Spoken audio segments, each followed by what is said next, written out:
Come on in, folks. I'm going to show you how to make genuine cornbread. The best you ever ate.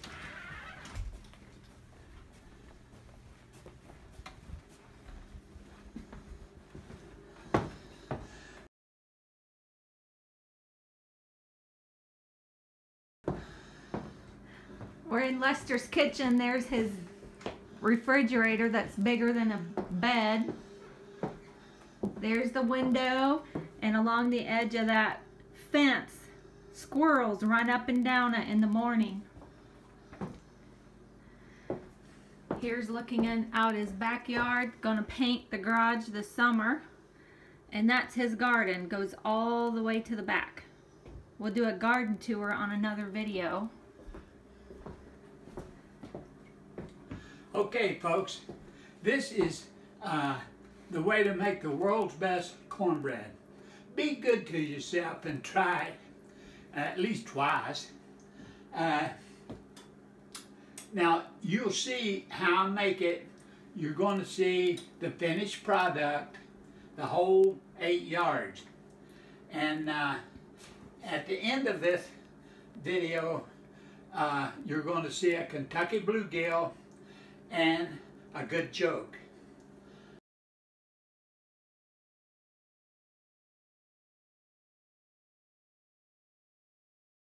Okay, now to make this cornbread, you have gold medal self-rising flour, Aunt Jemima self-rising white cornmeal mix.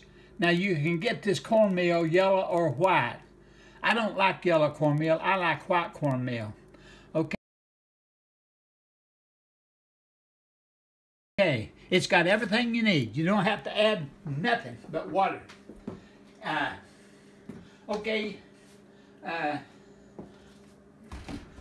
Always put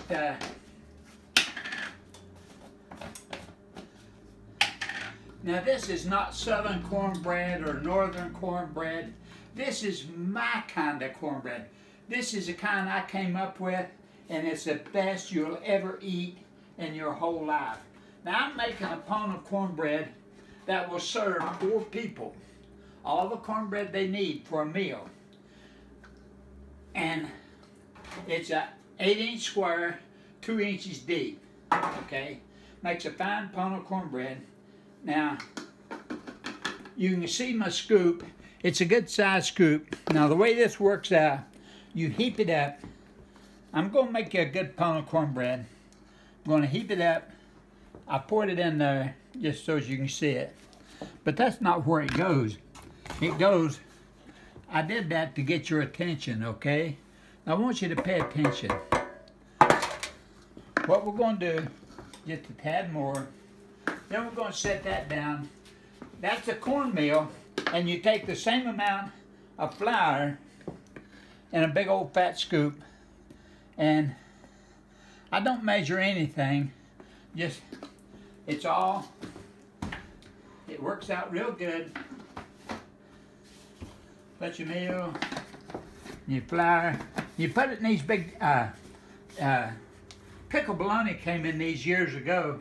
That's what I store my meal and flour in, okay? Now,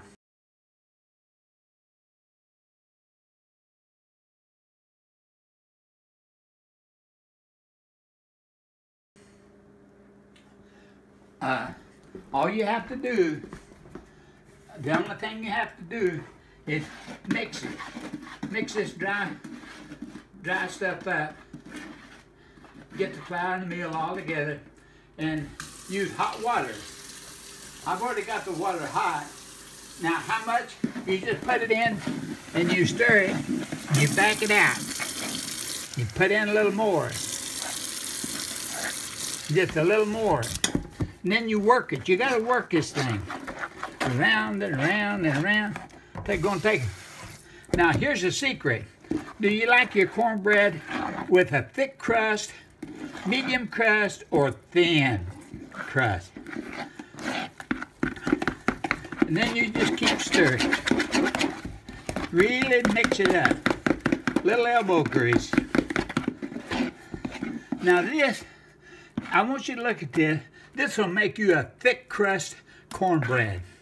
Now if you want a thin crust, you make it a little more soupier, put a little more water in, get it thinner, and it'll make you a thin crust cornbread. Now me and Thursa, we like thick crust. Okay. Yummy. You mix it with hot water, because all this ingredients, it'll start swelling up and getting bigger as I stir it. Then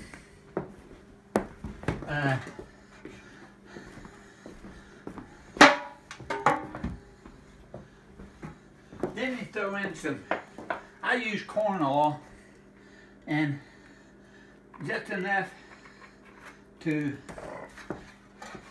now I want to show you how I do this, so pay attention.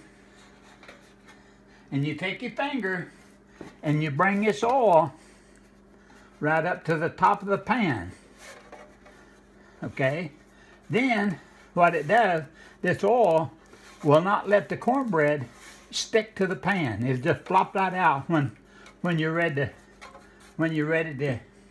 to do that. I prefer cooking my cornbread the same recipe in a cast iron skillet, but I do the same thing because that's what makes it crunchy and a crispy crust. Now see, I'm having to help this out of the bowl. If you was making thin crust, it just pour right out real easy. Have more water in it, and that's how you get your thick and thin crust cornbread. And it's about 2/3 full. The pan is over half full now. And take your spoon and really scrape this bowl. You don't want to lose any. Your hard-earned money you had to use to buy it, so don't waste it. Then another secret is jiggle it.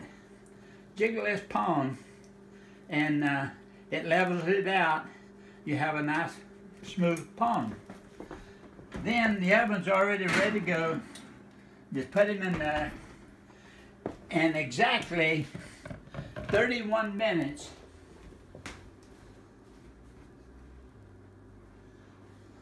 In exactly 31 minutes, this cornbread's going to be done. It's baking on 500 all the way through, non-stop. And you have to watch it. So at 23 after 2, this cornbread will be done, and you'll get to see it when it comes out. And this is my style of cornbread, or my recipe. Now let me tell you about the Aunt Jemima cornmeal. I have tried all of the cornmeals on the market. There's none, and not even half as good as this. It's a little expensive. You're paying a few pennies more to get this Aunt Jemima, but it is the best. And I have grandkids that eat it like chocolate cake. And another thing is, as soon as you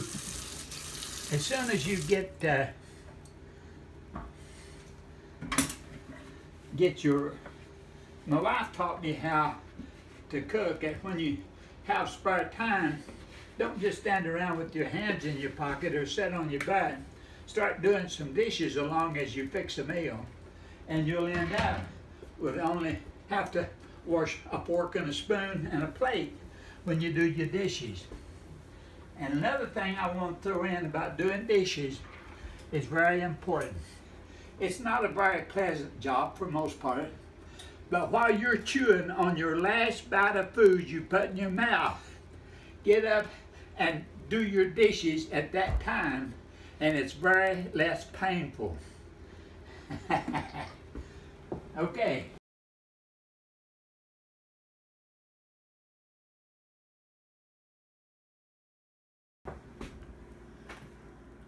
Okay. Ready? Okay, folks, back to this cornbread thing. It's been in the oven. It's done. I'm going to turn the oven off, and as soon as I turn the oven off, I pull the bread. It's done. It comes out instantly when you say it's done. Okay, we'll get it out, and this is what it looks like. Notice the big letter T. We're going to call that a T, or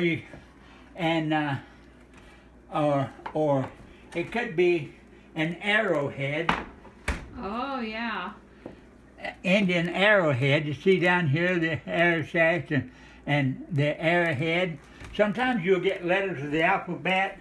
You'll get numbers, but notice how quick it came out of the pan, and look how nice and brown. Oh, that makes for a crispy crust to hold your butter. That's how we prefer it. We don't like it light brown. Dad and I like it crispy. And set your pan off and let it cool for about 5 minutes.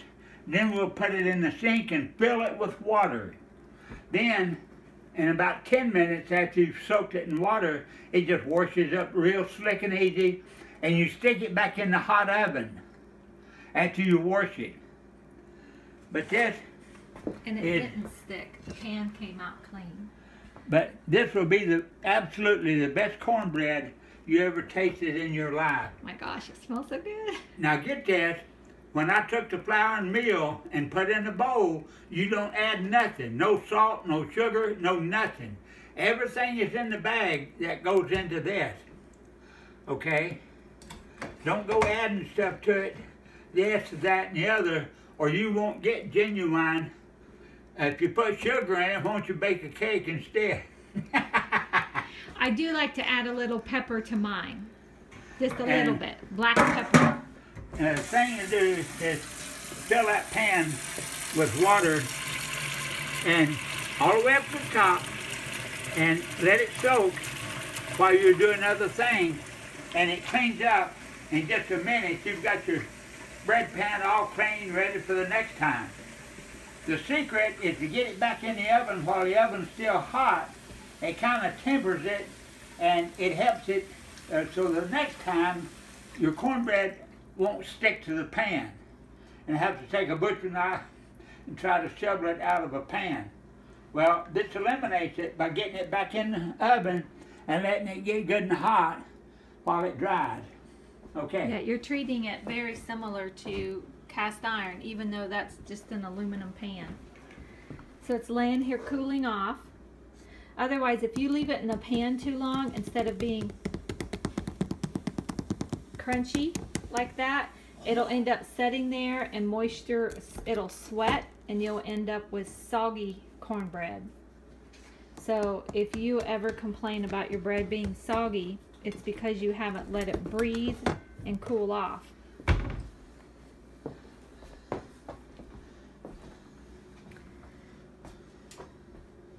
What's your favorite things to eat cornbread with?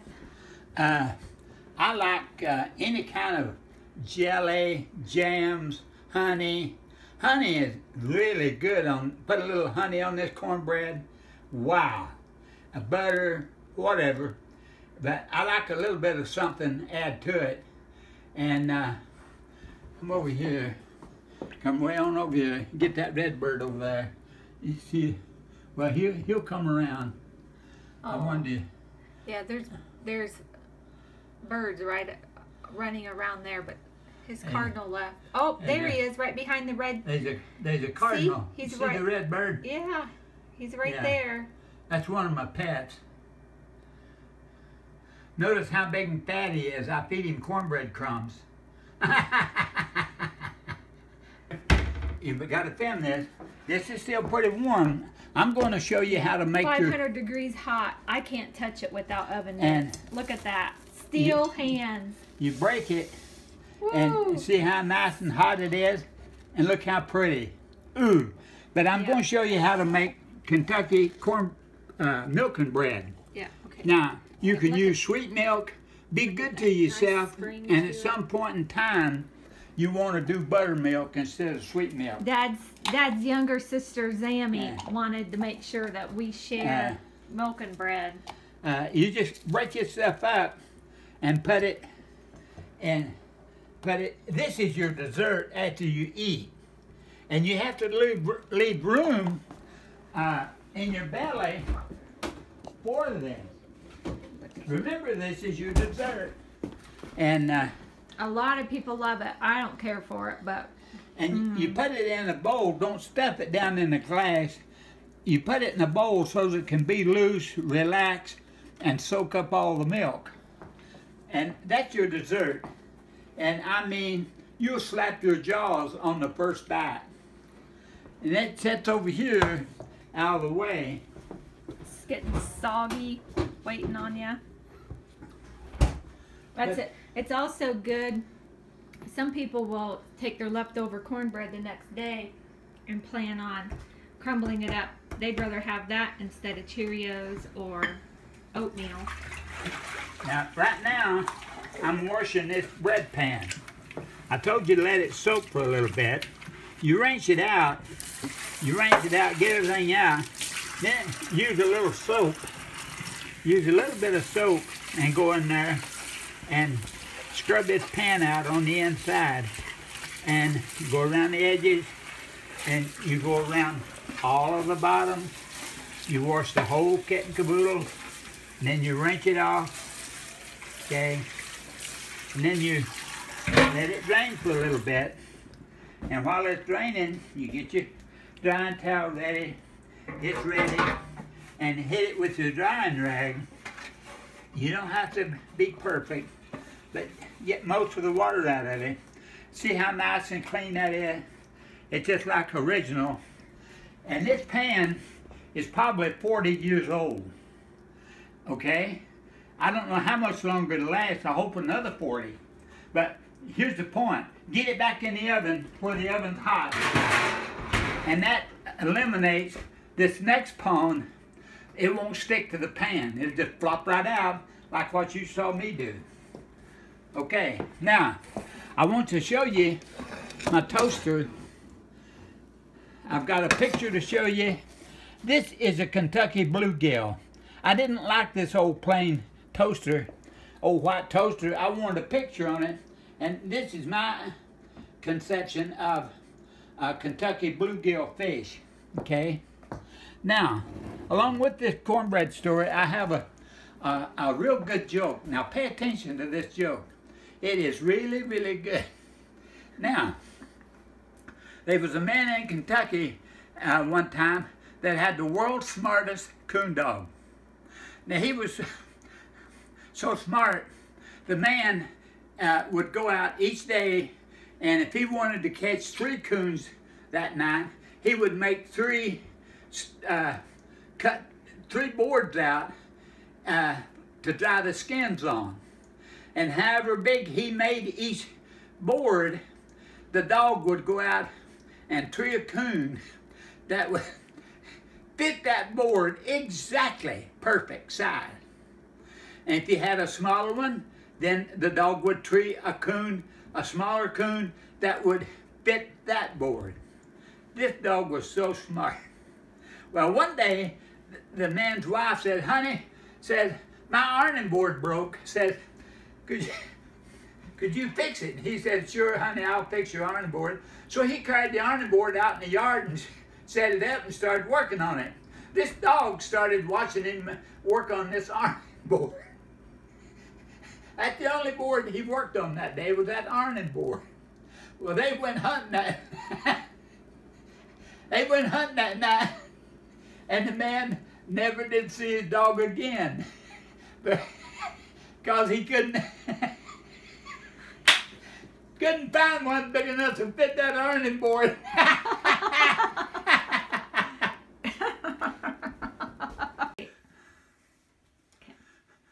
Bye-bye. If you want to be good to yourself, do this cornbread thing one time, and I guarantee you, you'll never switch to nothing else. Now, if you can prove to me you got a better recipe for cornbread, you let me know. Bye.